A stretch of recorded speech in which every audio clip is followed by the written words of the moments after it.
तो वहीं जयपुर में स्टूडेंट फॉर इलेक्शन सम्मेलन का आयोजन किया जा रहा है, कार्यक्रम का आयोजन किया जा रहा है, जहां पर भाजपा प्रदेशाध्यक्ष मदन राठौड़ संबोधित कर रहे हैं। जैसे देश जब आजाद हुआ था तो एक साथ ही चुनाव होते थे, लेकिन ये कांग्रेस के पाप हैं। कांग्रेस ने अपनी इच्छा के अनुरूप सरकारों को बर्खास्त करती गई, स्थानीय विधानसभाओं की सरकारों को बर्खास्त करती गई, जिसके कारण से ये समय अलग अलग हो गया, चुनाव अलग अलग होने लगे। कांग्रेस में भी बहुत विखंडन हुआ, कांग्रेस भी एक नहीं रह पाई।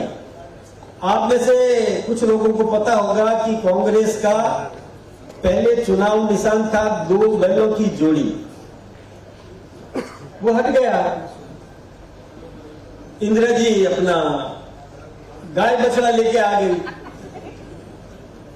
वो कांग्रेस समाप्त, नेपथ्य में चली गई। गाय वो बैलों की जोड़ी वाली गाय बछड़ा वाली आ गई। फिर आपको पता होगा कि जब देश में राष्ट्रपति के चुनाव थे तो कांग्रेस का एक अधिकृत प्रत्याशी था निजलिंगप्पा, और इंदिरा जी ने अपने ही प्रत्याशी को हराने के लिए आत्मा की आवाज पर वोट दिला दिया और बीबी गिरी को खड़ा कर दिया, और कांग्रेस का विखंडन हो गया। फिर कांग्रेस टूट गई और गाय बछड़ा भी गायब हो गया और हाथ का पंजा आ गया। तो कांग्रेस में भी कई विखंडन हुए, और आपको पता है कि कई बार कोई भी राज्य की सरकार उसकी इच्छा के अनुरूप काम नहीं करती थी तो उसको बर्खास्त कर दो, उसको भंग कर दो। आपको पता है कि हमने राम जन्मभूमि का एक आंदोलन किया था, विधान सिंह जी ने मुझे याद दिलाया, और वहां पर ध्वजा ढहाते ही हमारी 5 सरकारें एक साथ बर्खास्त कर।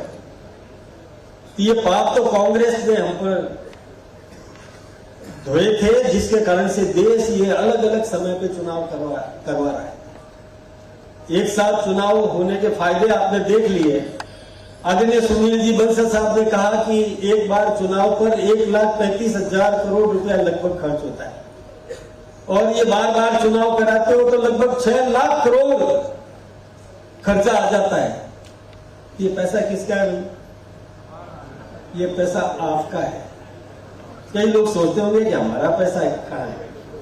भाई आपने ये कपड़े खरीदे, पैसा तो पूरा दिया, और उस पैसे में टैक्स भी शामिल था जो दुकानदार ने आपसे ले लिया, और वो जो टैक्स का पैसा दुकानदार ने लिया वो सरकारी खजाने में जमा हुआ, वो पैसा था। आपने चश्मा खरीदा, घड़ी खरीदी, साइकिल खरीदी, मोबाइल खरीदा, कुछ भी खरीदा, दुकानदार को आपने पूरा पैसा दिया, तो पैसा तो आपका था।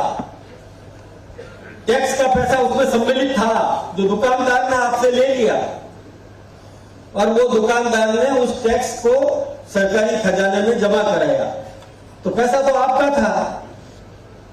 और आपका पैसा यूं ही बर्बाद होता रहे, जो आपके काम नहीं आए, विकास में काम नहीं आए, उसको आप लोग बर्दाश्त कैसे कर सकते हो? एक आप अभी आए हो किसी भी ट्रेन में या बस में, 10 रुपया कम देते